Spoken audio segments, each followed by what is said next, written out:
One of my other videos covers off soil and nutrients and how I deal with soil in my veg patch, talking about tea bags, eggshells and bananas and how I use them in the veg patch. This video is just going to focus a little bit on bananas and how I prepare them for using them in the veg patch and how you can use them in compost heaps and things like that. I'll be going inside to do most of this video. So why use banana peels in your veg patch? They're ultimately a good source of potassium, but they also have a number of other nutrients in them. So they've got calcium, magnesium, phosphorus, sulfur and sodium, just to name a few. But the main one you're looking for out of your bananas is potassium. One thing to note with bananas, unlike eggshells which take a long time to release, and comparatively these are quite quick to release some of their nutrients. So how do I use them? I put them direct into the soil. I do chop them, so I'll run through that. But I put them direct into the soil. Obviously you can pop them into your compost heap and things like that. Some people do say that if you just bury them straight in your soil, it does actually sort of slow down them breaking down a bit and the release of the nutrients into the ground.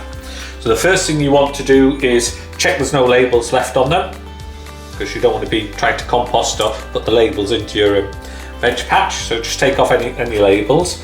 I'd normally actually deal with these a little bit earlier, so they'd be a bit from a fresher banana. What you need to do is ultimately dry them out completely. You want them to be really sort of dry and brittle to be able to break up.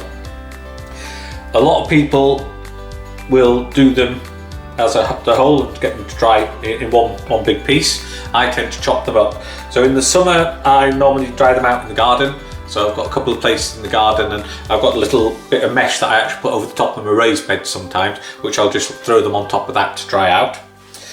Or a tray I actually use as well, more often than not, but just pop that across the top of the raised bed. In the winter I actually use a couple of plastic trays. It's actually one of these, just one of my roast chickens came on, so I've got a few of those, just little plastic trays, so I just use those and I leave them on top of the radiator in the utility room to dry out. I said a lot of people put them in whole. The other thing I should mention, actually you could also put them in the oven. Don't put the oven on especially, but if you're cooking something you could always pop them in the bottom of the oven just to dry out on a plate, but just be careful that you don't actually burn them. I said I don't actually put them in whole. I tend to chop them up a little bit first. So here's just to show you how I just chop them. So I just chop them up into like small pieces. It's definitely a little bit messier because if you're doing them straight after the banana's been peeled, obviously there's a little bit moist and still that slight mush just inside the banana skin. But I prefer to do it this way. I just cut them into fairly small pieces and then I put them onto my plastic trays to dry. So you can then see here's a pile of the ones that I've sort of had dried, so they shrink quite a bit as they dry. They're not too big either by this point, but what I also do with some of them is I will then put some of them into a pestle and mortar and just try and crush them up to get them even a little bit finer. So I don't keep going with this. You could keep going with this until you've really got a powder, but all I do is just a little attempt to try and break them up a little bit more, just to try and get them just that little bit finer. So good old fashioned, what I've done is I actually prepared some. So here's some that I've put through. I'd probably still give these a bit more of a go in the pestle and mortar, but you can perhaps just see that it's definitely a bit finer than just the ones that I've chopped and dried. Putting them, giving them a bit of a crushing just makes them a bit finer. I'll probably actually give this just a little bit more go before using them. I then tend to just, a bit like my other things, I just tend to use these plastic fruit bottles just for storing mine. You'll spot actually here, I don't use the citrus much, but as you see here, I've just thrown a few sort of satsuma or orange peels in there. I tend not to really use the satsuma bits, but I do occasionally just throw a few in. So there's nothing too spectacular there. It's just, for me, don't do it whole. Make sure it's really dry and brittle, and then crush it up as much as you can.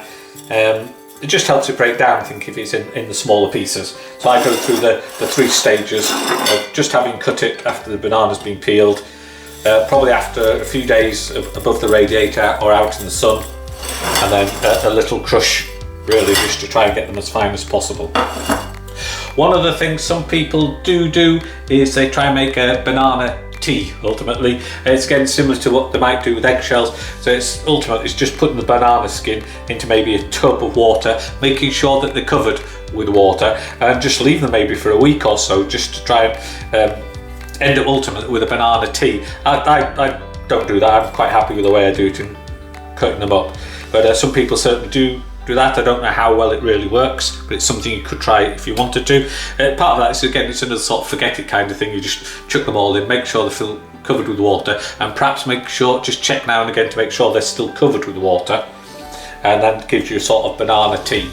So what I then do, how I use it in my garden is end of October, early November, I've tipped all the soil from the tubs and troughs into my raised bed, so they're full to the brim, and I rake back about the top 1.5 to 2 inches, and then I put a complete mixture down. So I'll be using my banana peel, I'll be putting down the crushed eggshells, I'll be putting in tea leaves, a bit of Epsom salt, I'll also use some coffee grounds as well if I've collected any, and I'll just mix those in, and then I'll just rake it back over and leave it there over the winter really. So it's getting rain and everything in it, and hopefully it'll all start to break down. And then by the time I start to come and plant things out, maybe the end of April through May and into June, then hopefully they've been sitting there putting nutrients into the soil for a good couple of months. So that's bananas, what I do with them. Check out my other videos. I've got similar videos just covering off what I do with eggshells and what I do with them. Tea leaves and things, just to try and get some nutrients back into my soil.